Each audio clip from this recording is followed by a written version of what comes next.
Olá a todos. Hello everyone. So for this week we have not much theory, so it's mostly practical stuff. So will be the content of both videos for theoretical, practical and practical classes. So I'll make this more or less bilingual, ok? Pessoal, isto vai ser mais ou menos bilíngue porque vou tentar dar aqui algo para todos vós.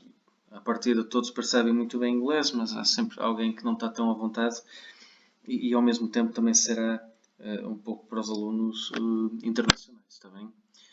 So this is an exercise dealing with what we call the plane stress state, and this one is quite special because, as you can see, you have here on the plane xy what we can call a plane stress state, and then we have this normal stress. Okay, so I know that in the last few classes we dealt with a plane stress state where you have only values here and these three this final line and final column that were related to the normal stress related to z component, and the shear are 0. But when we have a kind of normal stress only on the ZZ direction, that still means we can analyze the XY plane using the analytical approach or the Morse cycle. Ok, pessoal, então o que eu estive aqui a tentar dizer é que, quem já percebeu em inglês percebeu, quando eu tenho ali uma tensão normal ZZ, não impede que eu faça na mesma a análise do estado de plano de tensão, como temos visto nas aulas. Então, o que sabemos aqui de certeza é que, não havendo componentes de corte associadas à direção z, ou seja, o tau xz e o tau yz são 0, eu posso dizer que o sigma z é 10 e que é uma tensão principal, está bem? Depois temos que ver se é a tensão principal 1, 2 ou 3 de acordo com a numeração. Portanto, e a direção principal relacionada vai ser a direção z. So, because we don't have any shear component, so tau xz and yz are 0, we can state that sigma z will be a principal stress. We still don't know if it's 1, 2 or 3 because we need to order. So from the maximum to the minimum value, and we know that the principal direction associated to this principal value will be, of course, the z-axis, or z-axis. So that means we can ignore, just for a moment, this component and focus only on the plane xy. Então vamos focar no plano XY, já que já sabemos o que se passa ali no plano Z, e vamos então calcular as direções principais e as tensões principais. So for that, my idea will be let's start drawing the Morse cycle and then checking against the analytical formulas. Portanto, vamos então desenhar o círculo de Moore. Como sabem, vou marcar aqui dois pontos. Portanto, o ponto X, que terá como componente o sigma x e menos o tau xy, portanto mais 20. Desculpem, menos 40 mais 20 é o sigma y. Então, depois aqui menos 20. Vamos apagar isto. Portanto, o ponto x então de coordenada sigma x e menos tau xy, portanto menos 40. E o ponto y com as coordenadas o sigma y e mais tau xy. Vamos então fazer aqui um diagrama muito simples, um esboço. Eu depois tenho ali o círculo bem feito. Portanto, o ponto X, então, vamos fazer aqui uma escala 50 em 50, ora, 50, 100, 150, 50, 50, menos 50. Este será o eixo das tensões normais, claro, tudo em megapascal. e aqui o eixo das tensões de corte também em megapascal. Portanto, o ponto X então vai aparecer aqui 150 menos 40 e o ponto Y aqui no menos 20 e mais 40.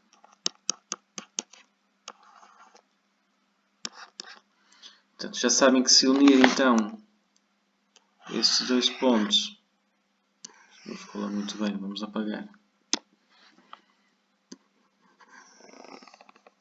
Se unir então esses dois pontos, vou ter aqui o centro e agora posso então desenhar algo parecido com um círculo, não é? Então, o que nós sabemos do círculo do norte é que o centro mais o raio irá me dar a tensão principal máxima, a 1. O centro menos o raio irá dar a tensão principal mínima. Portanto, a fórmula que nós então utilizamos para isto será σ1 igual a centro mais o raio, σ2 centro menos o raio, ou melhor, σ3, que é a mínima, centro menos o raio. Nós sabemos que existe ali uma tensão principal, que é o tal σzz igual a 10. Não é? Portanto, já sabemos de antemão que vamos ter aqui, está um bocadinho à frente, vamos apagar, portanto cada risquinho ali é 50. Portanto, sabemos, deixa eu completar aqui, vamos ter aqui algures o σ2 igual a 10. Okay?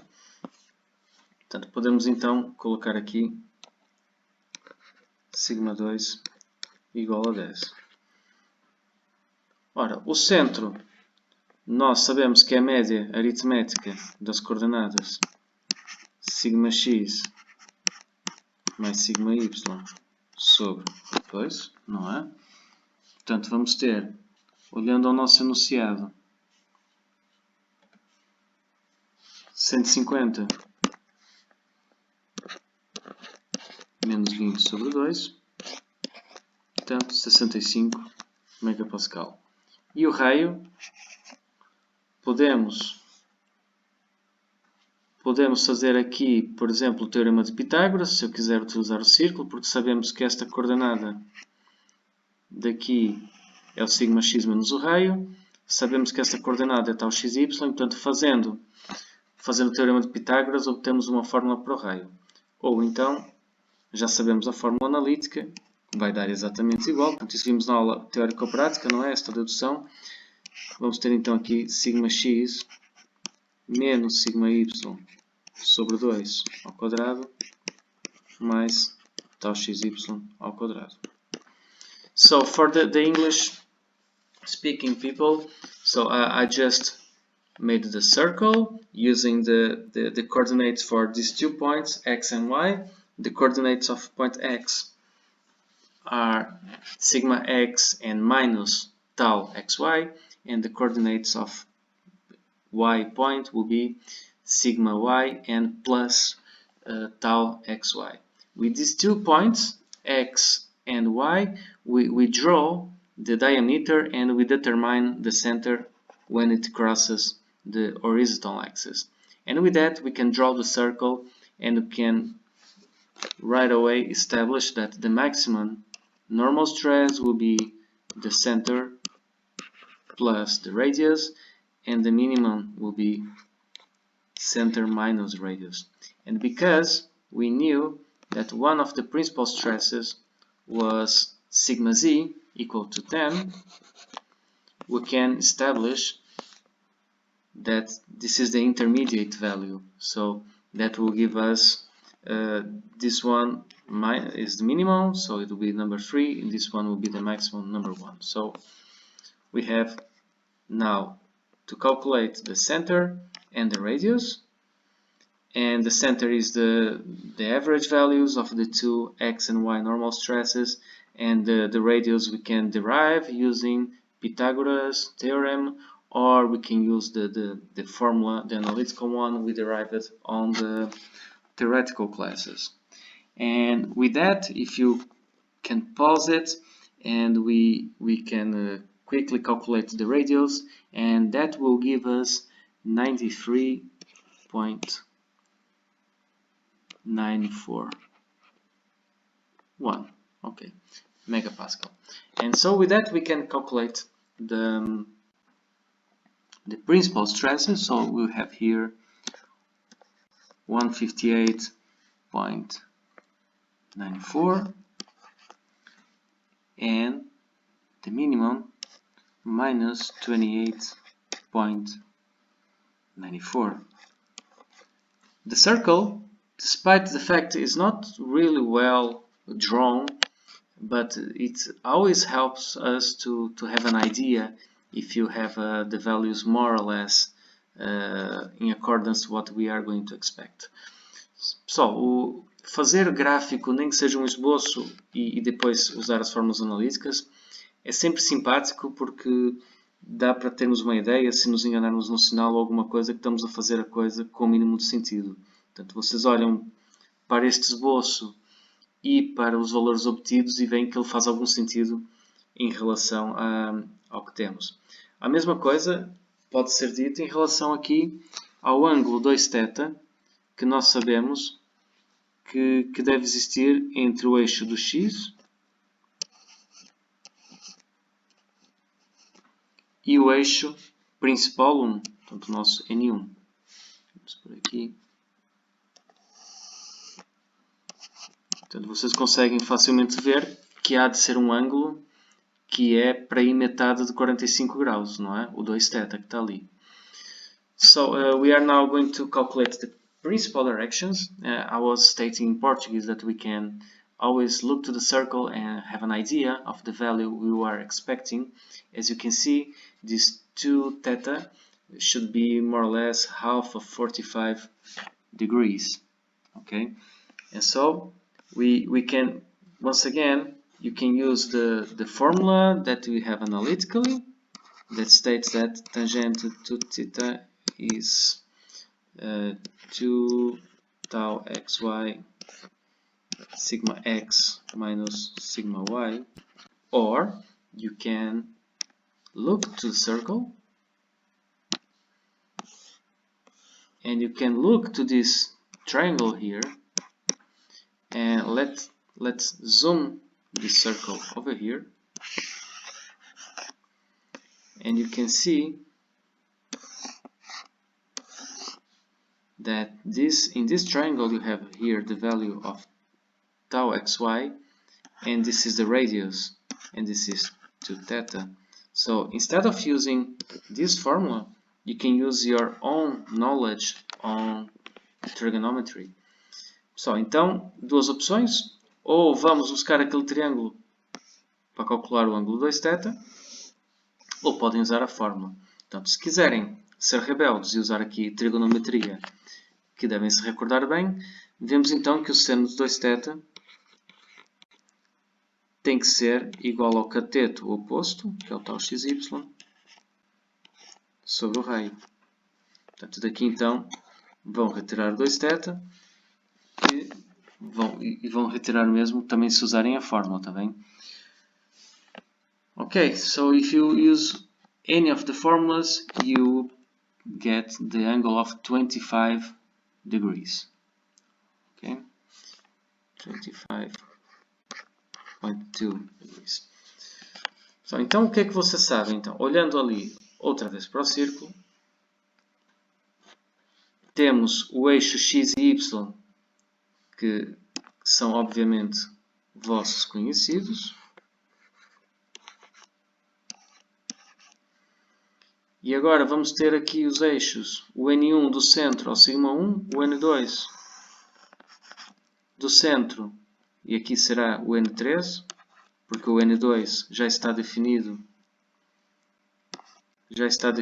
que é o eixo Z, relacionado aqui com este valor principal. E portanto o nosso eixo N1, N3, reparem, a partir do eixo X nós vamos rodar este ângulo 2θ no sentido contrário aos ponteiros do relógio, aqui metade, θ, e vamos encontrar então o eixo N1. E depois sabemos que o N3 tem que aparecer a mais 90 graus. Portanto, onde esse θ será então metade daqueles 25,20 graus. E portanto, podemos passar então aqui a limpo. O N1, eu vou fazer aqui de novo o mesmo boneco. Temos aqui então os eixos XY. Tem aqui o eixo N1. Portanto, o ângulo θ é 25 sobre 2, portanto 12, ou 25,2, portanto será 12,6. Então o que sabemos é que o N1 há de ser por cossenos diretores. Se eu projetar aquele vetor unitário N1 em x, o componente vai ser 1 cosseno do ângulo θ, portanto cosseno de 12,6. A projeção em y, que é o cateto oposto, será seno de 12,6 e a projeção em z é nula porque é perpendicular. O N2 aparece aqui e esse será o ângulo θ uma vez mais. Portanto, se eu fizer a projeção, então, uma vez mais N3, porque o N2 é conhecido, portanto, o N2 0, 0, 1. Portanto, o N3 será, então, o seno do ângulo θ, portanto, e menos porque projeta-se na parte negativa do eixo x. Projeção em y, cosseno de 12,6 e 0 a projeção em z. So in English now, to determine the three directions, the first step was to determine this angle that relates the x-axis and the first principal axis, N1, and you can see that the 2θ angle, we can use both trigonometric formulas or the one that we derived in the classes. So I used this one from the triangle that we have on the Morse cycle. And knowing the angle, you can easily project into the x-axis and the y-axis, and we got the N1 and N3 because N2 comes from the sigma ZZ that we saw on the assignment. So that will answer the first question. And of course, this is a not so good drawing, so I put here a more decent representation. So you can make a screenshot of this, so it's much better. Of course, this comes from any software that you find online that can calculate the Morse cycle for you. Okay. So for the second question, it's going to be asked the orientation of the cutting planes where only shear stress appears. Okay, so what that means, that we don't have any normal stresses. So if I draw my circle again, so let's erase this one.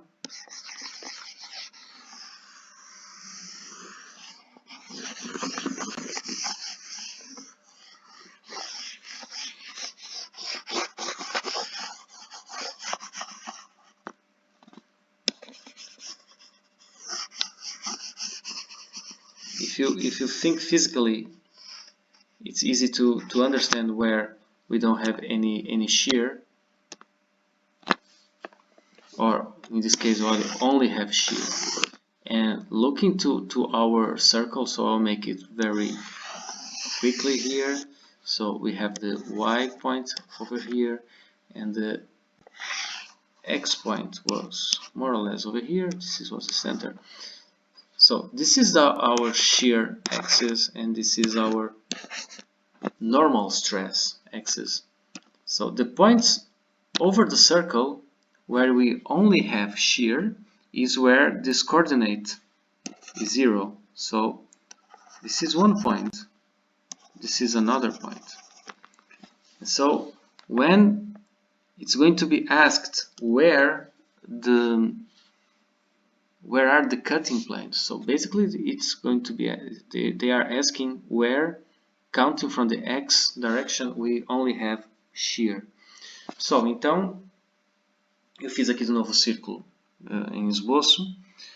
Olhando aqui para o eixo das tensões normais, se é perguntado onde apenas temos tensões de corte, vão ser aqui os dois pontos a vermelho, e a orientação dos planos de corte é contada então a partir do eixo X, e portanto será este ângulo, que eu vou chamar de 2α1, ou este ângulo.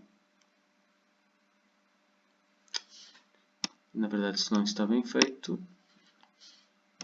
o que vale é que isto apaga-se bem. Portanto, vamos marcar então os planos de corte. Portanto, relembrando que a orientação no espaço é sempre qualquer segmento de reta que vai do centro à periferia do círculo. Vou compor isto. Ok. E a outra orientação, então, até vou colocar a azul, será aqui o 2α2. So two directions can be identified here, counting from the x axis. So we have to calculate two angles, 2α1, that will gives us this point that I call 1, and 2α2, that will gives the second orientation where we only have shear stresses. And with that we just need to make some again trigonometry to calculate these two axes. So I can, for instance, consider this triangle. So let's zoom this triangle, and I can try to calculate this angle. Okay, if I know this one, we know already this guy is 25.2. So if I calculate that one, should be really easy. Ok? So, pessoal, para calcular então o ângulo 2α1, o que eu vou fazer é pegar naquele triângulo que está em zoom, do qual eu sei esta componente que é o centro, portanto a componente horizontal é o centro, que é 65. Esta componente é o raio, que é 94 ou 93.94. E consigo então calcular com alguma facilidade este ângulo, que eu vou chamá-lo de 2β, não é? Portanto, o ângulo 2β, se o meu tablet ajudar, portanto, foi demais agora, portanto, o ângulo 2β pode ser calculado então com este cosseno.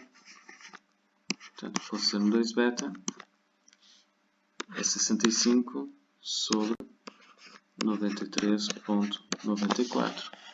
E, portanto, se eu fizer esta conta numa máquina de calcular, e eu agora vou ter que fazer aqui também,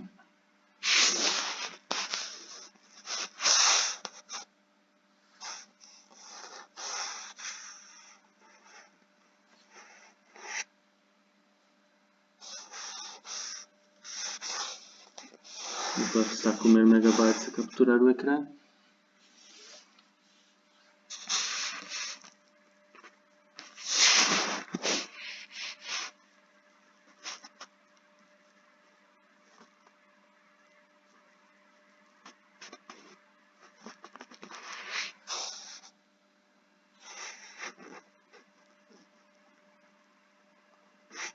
Então, temos 46.2 graus.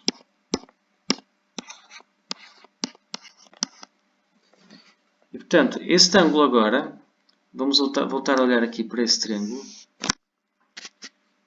Vamos até ampliá-lo um bocado. Este ângulo total então é 46,2 graus, mas eu já sei que este ângulo, que eu agora estou a fazer aqui, é 25. Portanto, eu preciso calcular apenas o ângulo que está aqui em preto,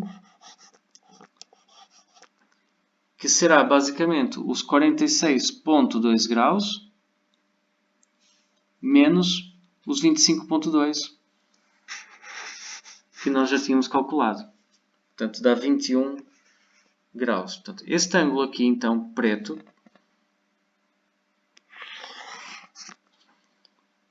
vai-me dar 21 graus. E o que é que nós sabemos, então? Sabemos que o ângulo 2α1, que está a vermelho, será 180 graus menos os tais 21. Ok? Portanto, se fizer então 180 menos 21 graus, vou ter 159 graus. Portanto, o 2α1 será... Portanto, isto é um bocadinho de trigonometria. Poderia ser obtido de forma analítica. Poderia, porque vocês têm as fórmulas, as transformações de tensões, em função do cosseno e do seno 2θ, e podem igualar o tal xy a zero e tentar determinar isto. Portanto, pela trigonometria, vamos ter os 159 graus, e depois o cosseno e o seno deste ângulo irão-vos dar os cossenos diretores. Portanto, isso também, obviamente, que está feito aqui de uma forma mais simples. E, portanto, vão obter então na mesma os mesmos 159 graus. Portanto, aqui não aparecem os ângulos, mas depois, de forma similar, poderiam fazer o mesmo triângulo aqui para a segunda orientação e iriam obter os tais 100 ou menos 109 graus, porque é contado no sentido dos ponteiros do relógio. Portanto, isso seria a solução da segunda linha. No caso agora da terceira pergunta do exercício,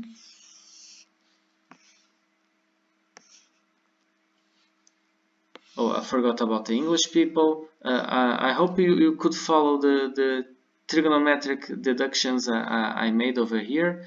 And basically we're just trying to find the angle 2α1, okay? So the last one is to change the referential. So it was basically what we have done on other classes using that tensorial formula. So sigma in another referential will be the rotation matrix times the original tensor times the rotation matrix, but with the Morse circle we can do it in a much more efficient way. Só com o círculo de Moore é possível rodar os referenciais sem grande trabalho. Portanto, eu vou mais uma vez fazer aqui o círculo de forma esboçada. Temos aqui o ponto Y e o ponto X.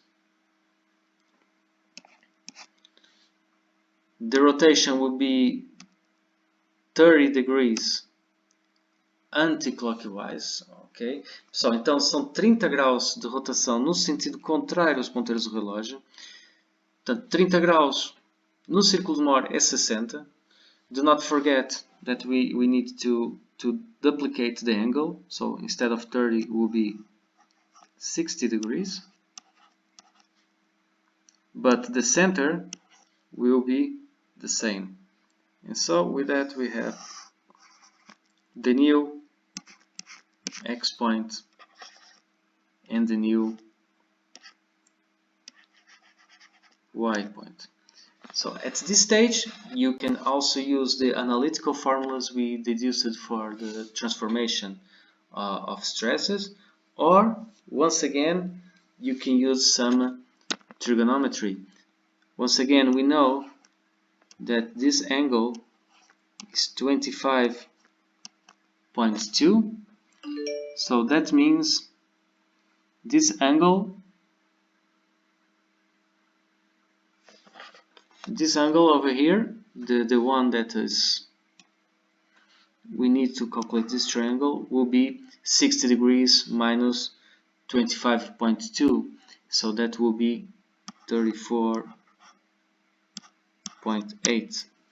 So we know, if you consider this triangle in black, that the new coordinate of sigma x rotated will be the center, counting on this axis. So the coordinate of the center plus the radius that we know, it's kept unchanged, and projecting on the horizontal axis, so cosine of 34.8.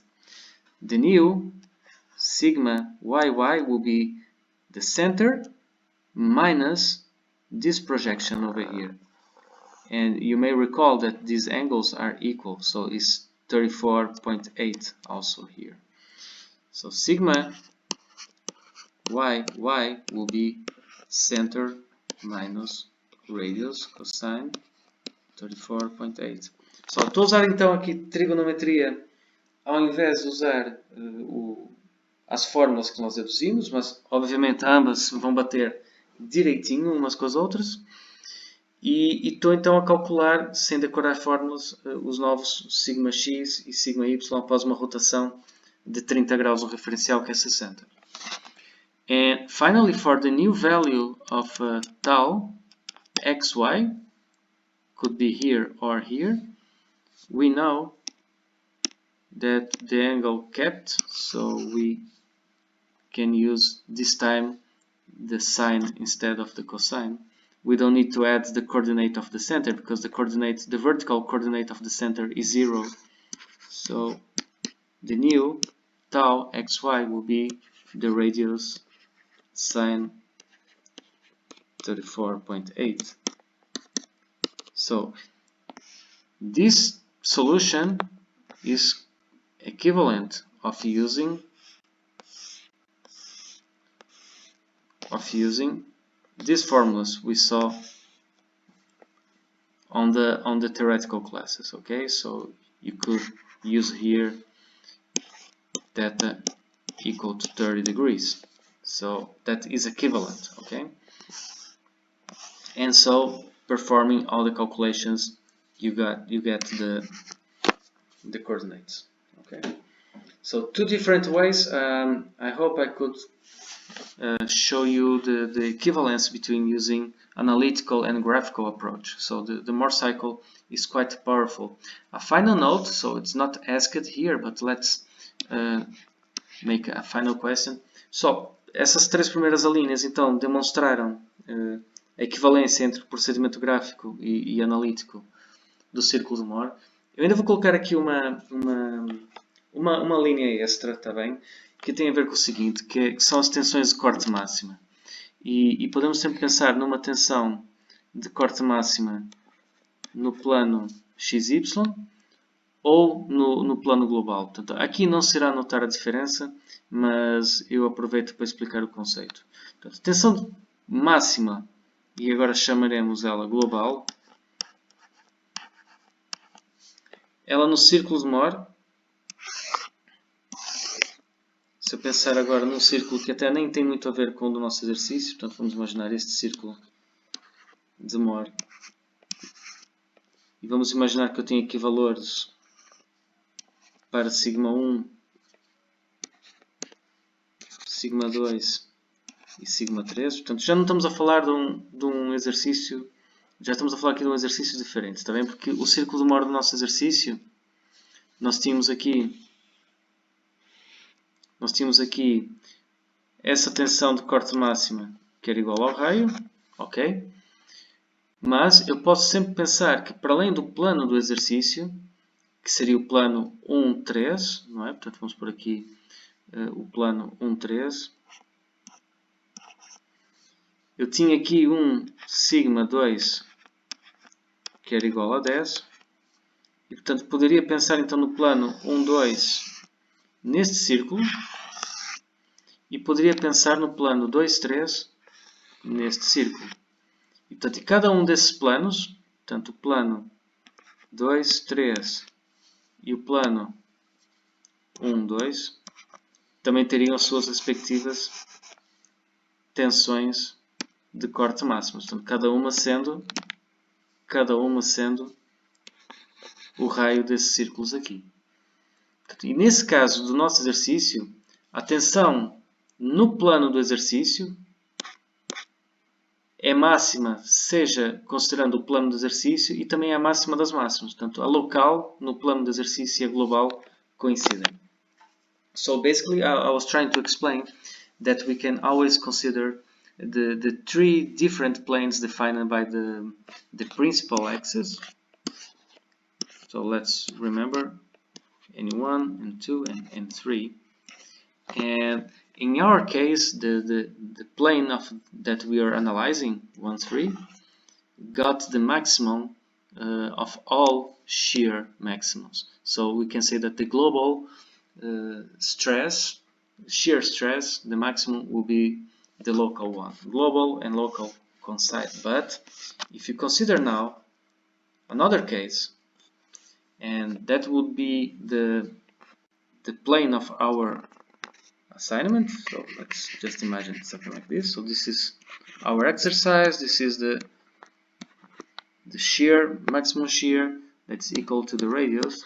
But we have also to consider the two other planes. Okay. So in that case, the local maximum shear stress would not be the maximum of all, the global maximum. Okay. So to get the maximum, no matter the exercise, as long as you order sigma 1, 2, and 3 from the biggest to the lowest, your maximum will be always sigma 1 minus 1 minus 3 above 2. Ok? You can put a modulus on that. Pronto. Para concluir, então, eu queria deixar esta nota. Se nós, não importa se o máximo local do plano do exercício e o global coincidem, portanto, nesse exercício em particular, o máximo local do exercício seria inferior ao máximo global.